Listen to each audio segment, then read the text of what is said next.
Olá, estamos começando o Rio TV Debate. Hoje vamos falar sobre as crianças e jovens com altas habilidades, os chamados superdotados. De acordo com a Organização Mundial de Saúde, os jovens com altas habilidades representam 5% da população brasileira, ou seja, 10 milhões de pessoas, e que na verdade são um desafio para pais e educadores.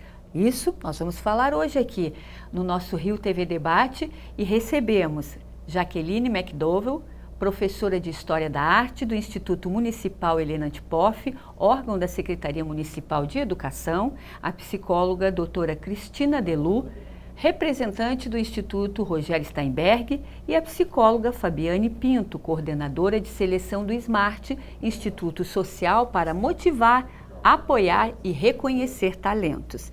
Eu já agradeço vocês desde já pela participação para falar de um tema tão importante como este.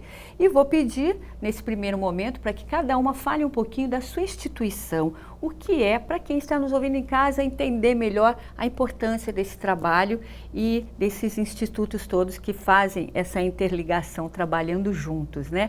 Cristina, por favor, fala um pouquinho do Instituto Rogério Steinberg para a gente. Então, o Instituto Rogério Steinberg já tem 20 anos, né? Ele foi criado pela doutora Clara Steinberg em homenagem ao filho Rogério Steinberg, falecido num acidente de trânsito, e que era um publicitário muito interessante, criativo, inovador.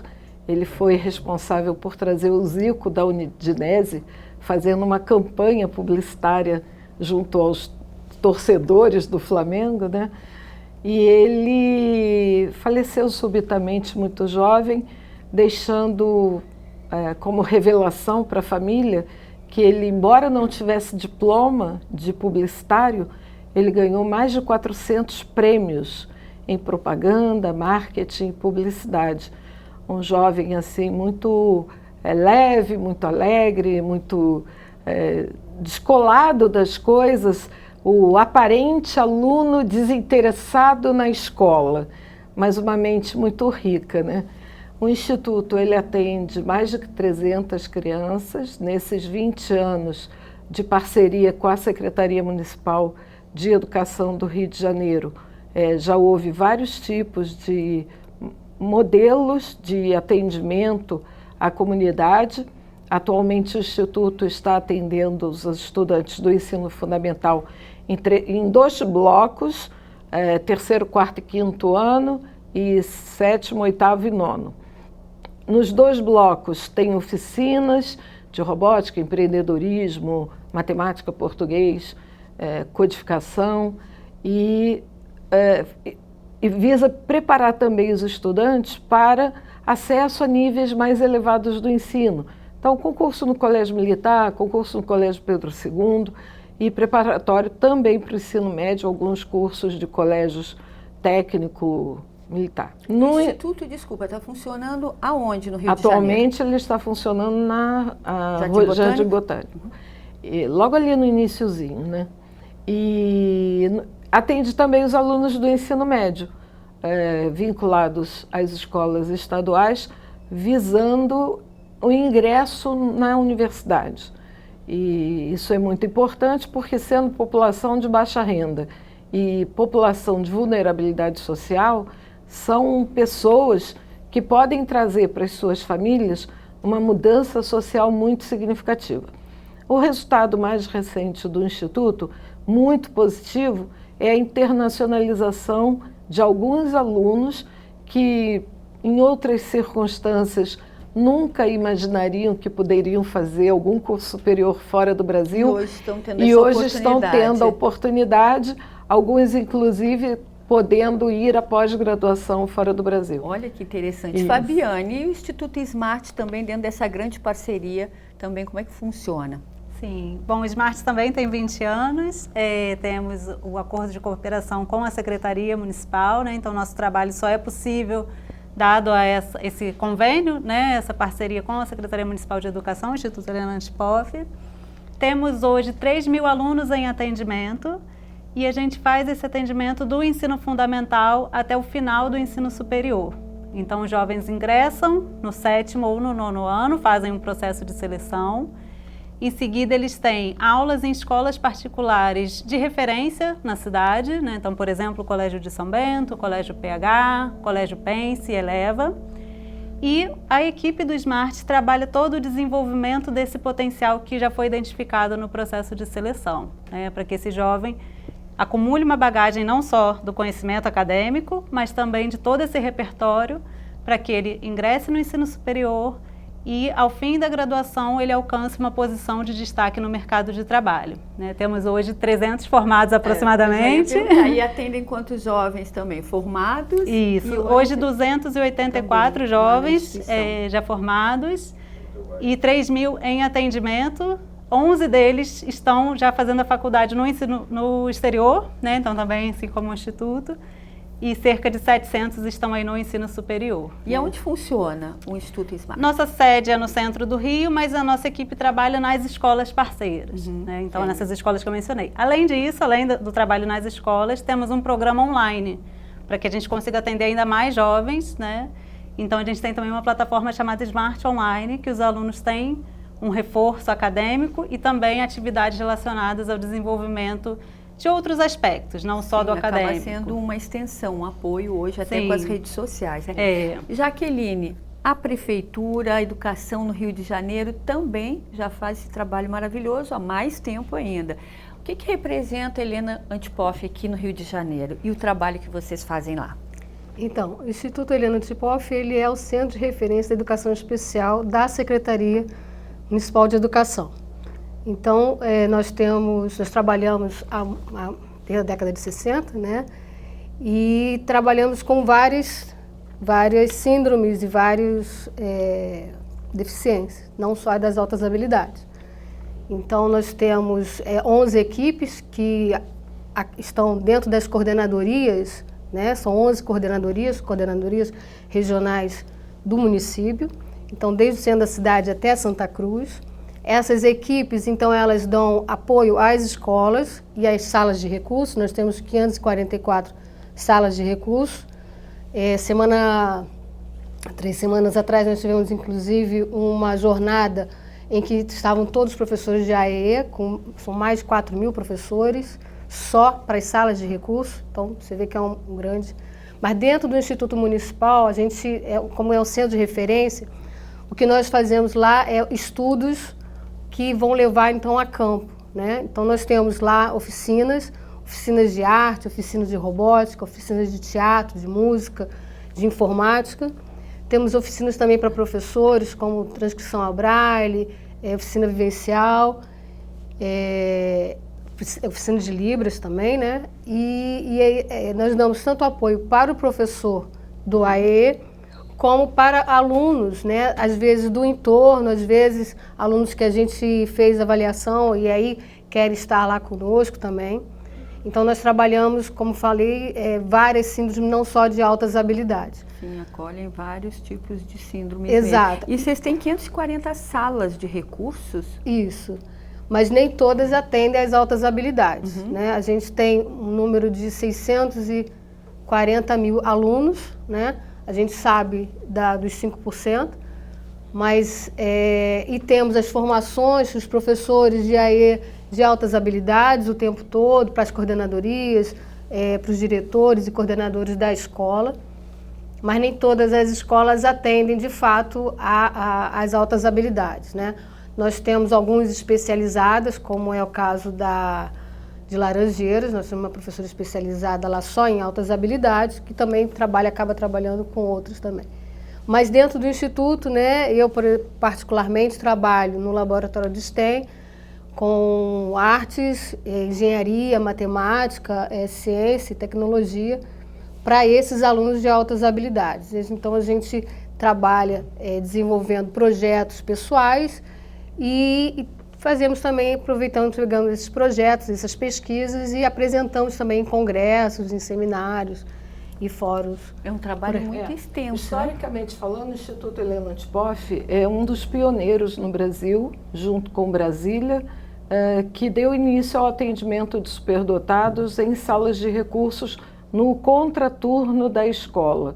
Então, já tem algumas décadas que esse movimento deu início no Brasil e vem vindo ao longo dos anos, modificando-se de acordo com a orientação política, a modernidade teórica, a contemporaneidade dos autores, vai se ajustando, né? Mas o Instituto Helena Spoff, ele atua com alunos superdotados desde a década de 60 do século XX. Essa referência, né? Por isso é referência. Né? Exatamente. Agora, o que faz um jovem ser um superdotado?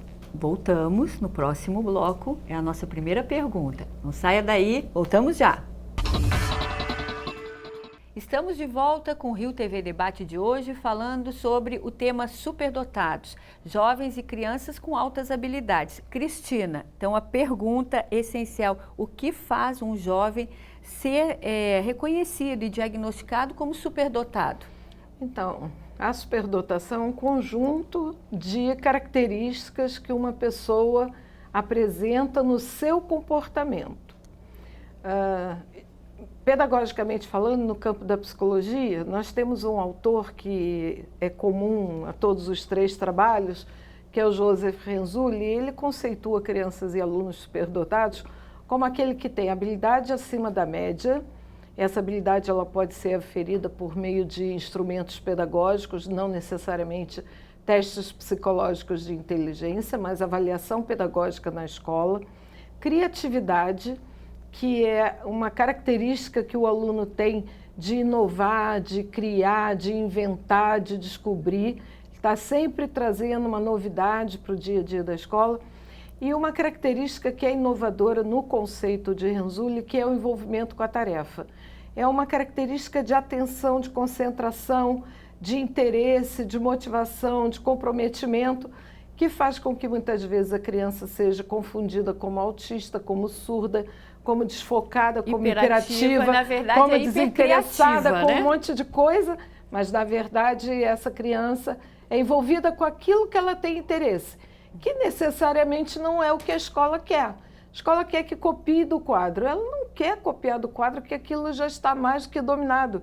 Então, o envolvimento com a tarefa é ler um livro, desmontar um objeto para fazer outro, se comprometer com um projeto criar de robótica. Novas formas, né, que eles querem aprender com uma fórmula nova. Isso. Né? Fabiane, como é que a gente faz para observar e descobrir esse potencial nas crianças, nos jovens, na escola? Chega na escola e aí, você não é? Como é que acontece isso?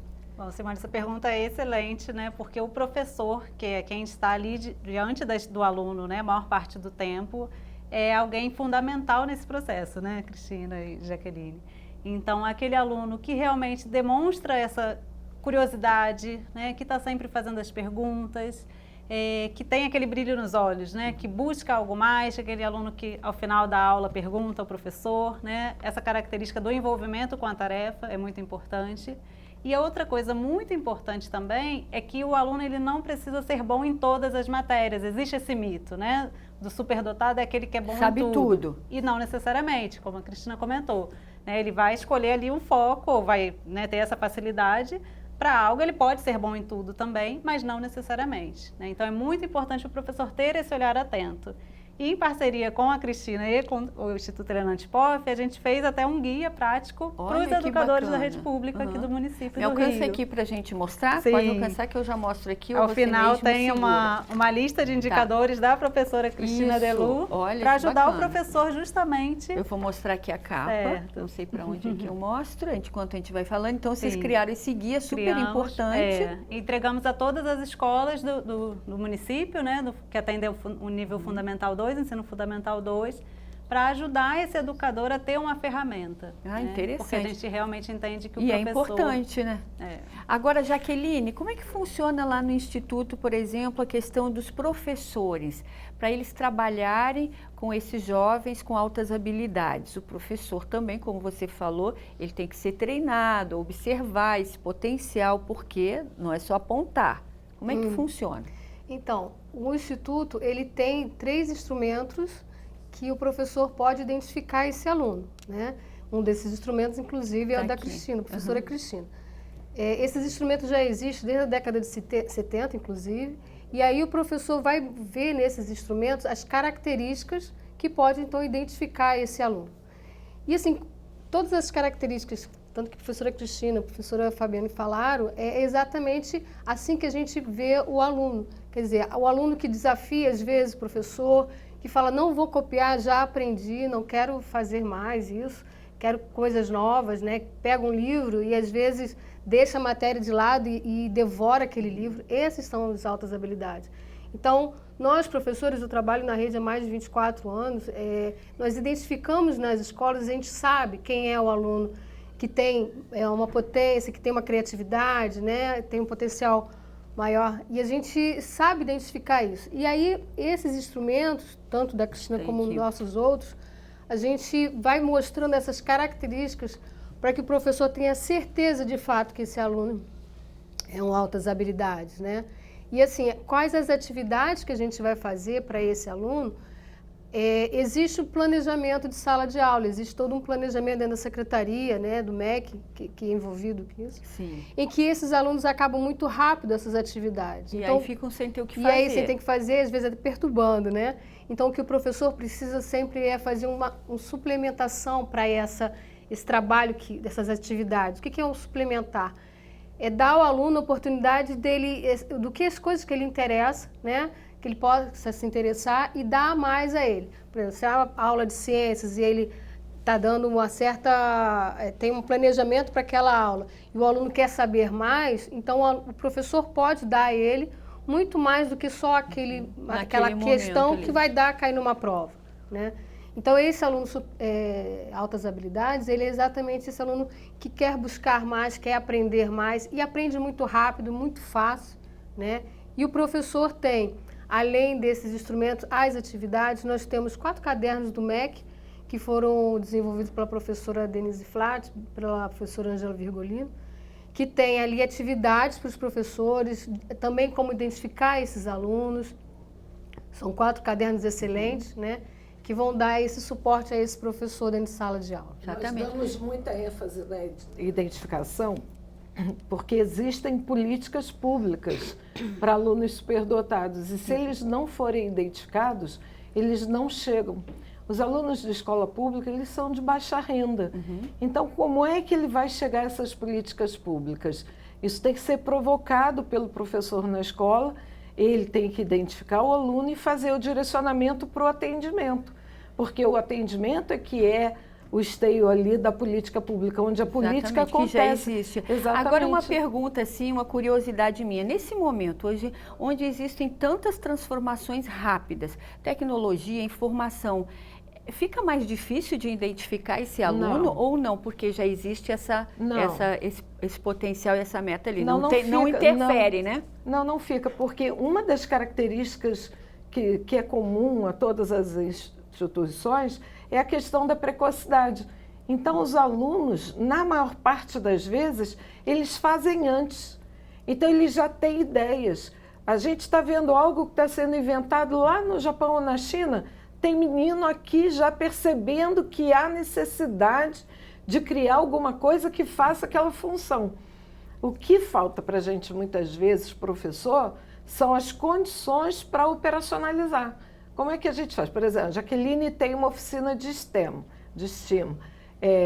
Ela precisa de recursos que a Secretaria Municipal de Educação oferece a ela para que ela possa desempenhar a sua tarefa junto ao aluno com atividades de ciências, tecnologia, engenharia, artes e matemática, tudo que for necessário, integrado, né? Interdisciplinarmente.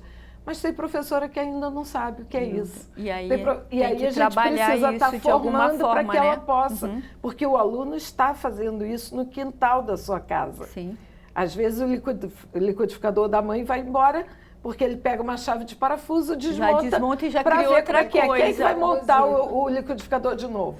Ele não sabe. Então, ele sabe desmontar. Mas isso já vem no esteio novas tecnologias, né, desse novo momento que a gente está vivendo. Em relação, por exemplo, na sala de aula, isso às vezes causa um desconforto, tipo, é excluído, porque esse é o superdotado e ele se não é, vamos excluir ele. Os próprios jovens, porque pode acontecer, ele é demais, eu não. Então, como lidar com isso dentro da sala de aula? Muitas vezes esses alunos não se identificam, então esse não é o papel desse professor, né, ou dos institutos, da secretaria, então às vezes ele fica até, né, mais introspectivo, porque se ele se manifesta muito, né, ele vai ser taxado como, na minha época era nerd, né, agora então, eu não sei qual é aquela turma. Agora é geek. É o geek. Agora Então é ele geek. tende, né, a ficar um pouco mais retraído. Quando né? ele se encontra, por exemplo, né, dando o exemplo do Smart, no ambiente que ele encontra outros pares, ele desabrocha. Então ele vê que não tem nada de errado com ele, que ele tem outras pessoas. Imagino que no instituto, nas salas de recursos, né, Como também. é que é também lá? A mesma coisa, tem Sim, esse é a detalhe, mesma coisa. trabalhar. É exatamente o que a gente,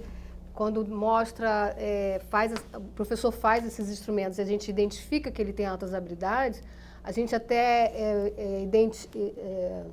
como diz, né, encaminha para o Smart, encaminha para o Rogério Steinberg, exatamente porque esse aluno vai ter nesses locais, né, como são parceiros exatamente para isso, vão ter nesses locais, ele vai encontrar pares, né? E assim, dentro da escola, acontece o bullying, a gente sabe disso, né? Então, crianças que pensam mais, e conversam mais, discute com o professor sobre alguma...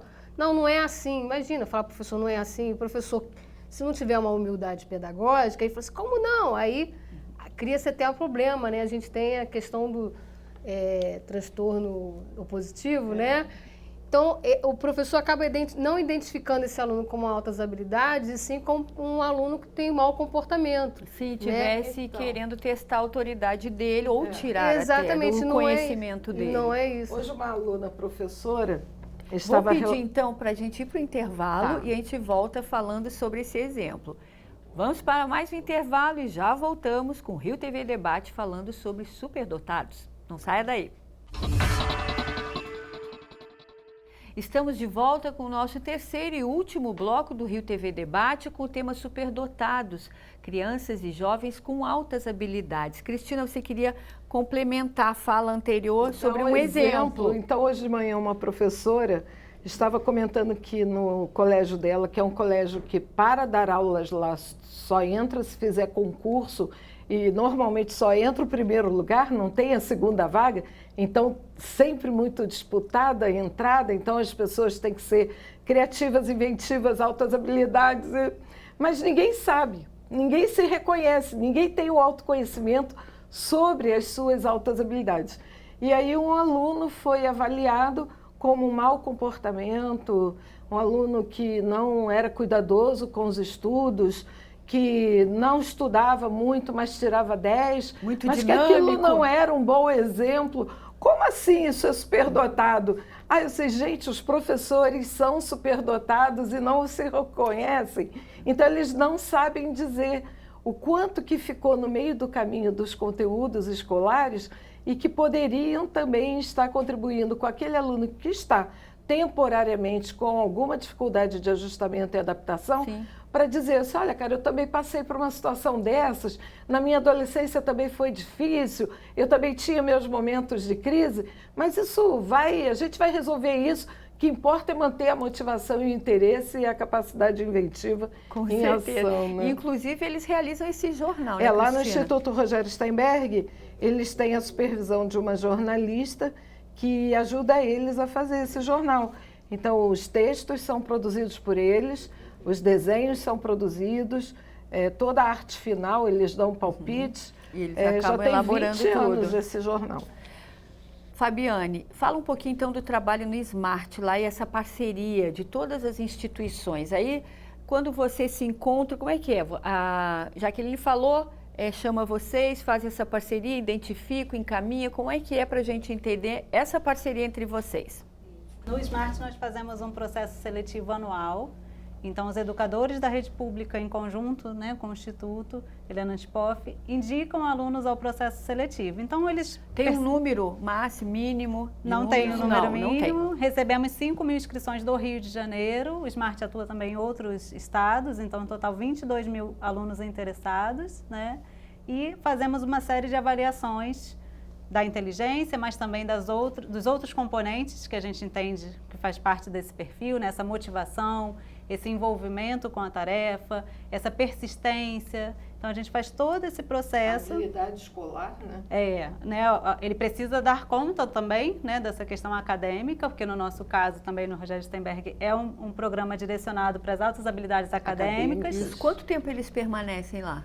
No Smart, pode ficar até 10 anos, porque nós pegamos do 7º ano até o final da faculdade. No Instituto Rogério Steinberg, 3 blocos de 3 anos, então pode chegar a 9 anos. E nosso dever, enquanto, né, parceiros da Secretaria, é depois reportar esses dados para que as políticas públicas sejam, né, implementadas, efetivadas. Então, a gente reporta para que a Secretaria registre esses alunos que estão em atendimento com o Smart.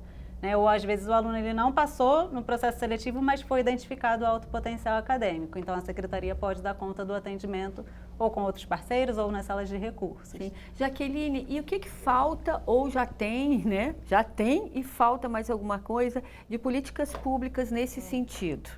A gente, dentro do Rio de Janeiro, a gente, como eu falei, a gente tem as salas de recursos, né? Temos as formações para os professores, temos as formações para os diretores, para os coordenadores das escolas. E o que falta, a gente tem vários projetos para complementar, né? Inclusive, o Smart, quando traz o online, o Smart Online, ele consegue abarcar até Santa Cruz alunos desse período. O Smart, ele é acadêmico, o Rogério Steinberg é artístico. É artístico, acadêmico e tecnológico. Então, é necessário que a gente tenha mais subsídios para dentro das escolas para dar esse apoio, né, esse suporte para as salas de recurso, ou mesmo para as escolas municipais. Mas nós somos a maior rede da América Latina, né? Nós temos mais de 1.500 escolas, então você vê, é um número muito grande, temos 640 mil alunos, acaba sendo tudo muito...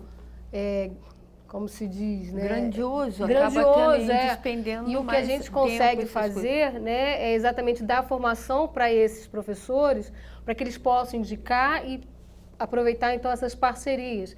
E no momento que a gente também consegue que o professor se interesse, o professor de sala de recursos também se interesse em trabalhar, a gente também dá o suporte, né? Mas ainda falta alguma coisa. Eu gostaria de completar essa resposta dizendo o seguinte: existem 2 políticas públicas muito importantes que a gente precisa ainda trabalhar melhor para que elas possam se efetivar a nível Brasil.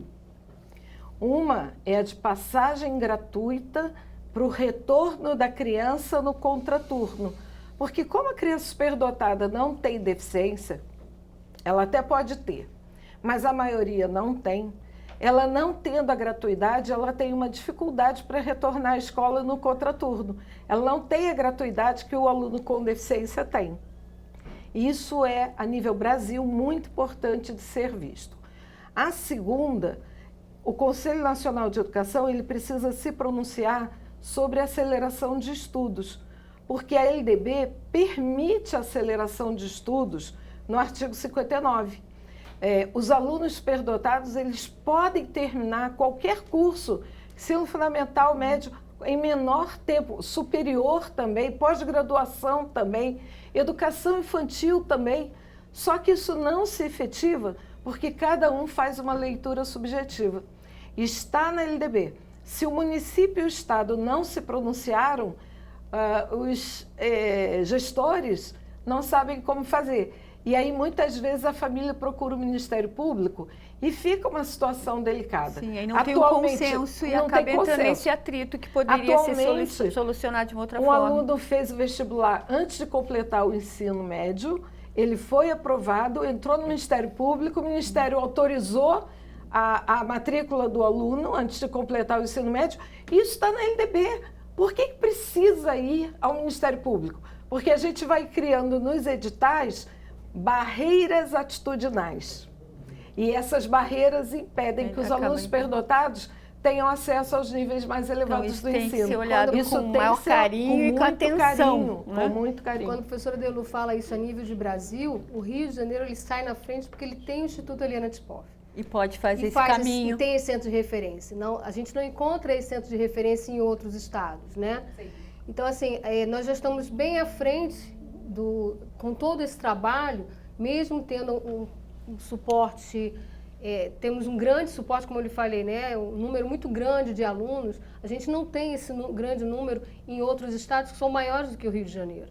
Então, a gente consegue ter, assim, mais de 1.500 escolas, é a maior rede da América Latina e dá apoio a todas essas famílias, né? Então, a gente vai aos poucos fazendo isso, mas o que precisa é de nível de Brasil mesmo, que como não tem em outros lugares, acaba até sobrecarregando o Rio de Janeiro. Exatamente.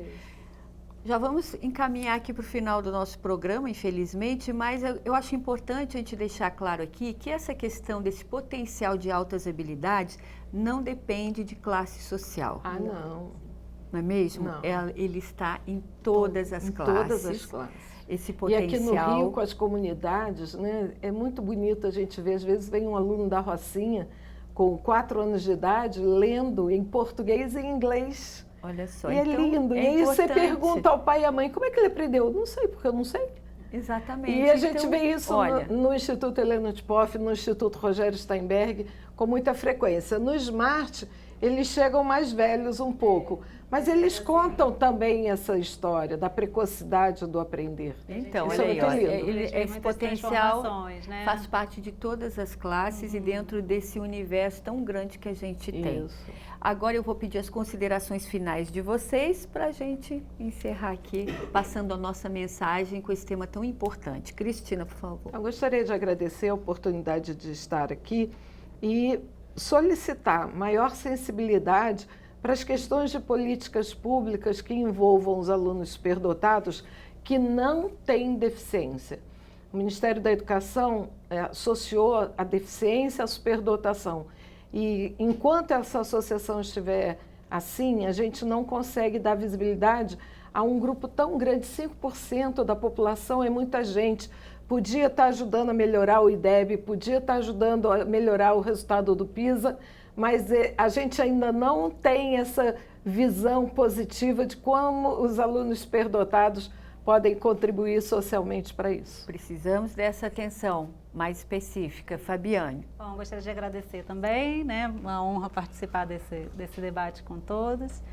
Acho que é importante esse olhar atento, não só dos educadores, mas também dos responsáveis, né? Acho que a gente precisa desse tempo com os filhos, com quem a gente cuida, porque ali na sua frente pode ter um sinal, né? E a gente não pode negligenciar dentro da família, que é essa primeira instituição. Então, contar com esse suporte também, né? Pais, família e professores. Exatamente. Né? Família e escola sempre atentos. Jaqueline. Assim, continuando, né, essa fala da professora Cristina Delu e da Fabiane, a gente realmente precisa ter um olhar mais atento para esses alunos.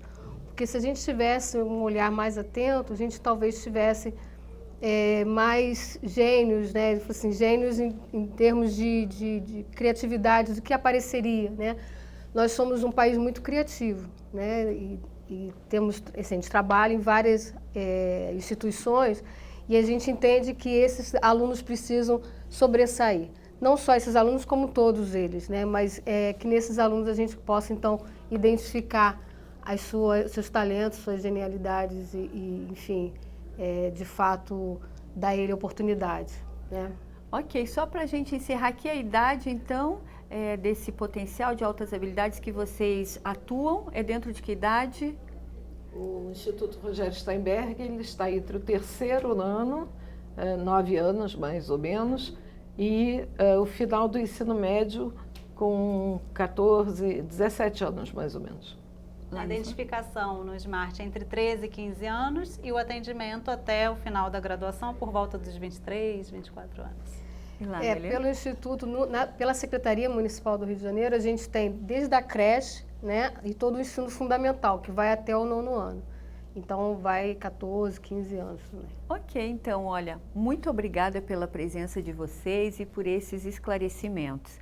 Obrigada, e a você que nos acompanha, muito obrigada pela sua atenção. Até o próximo programa. Tchau!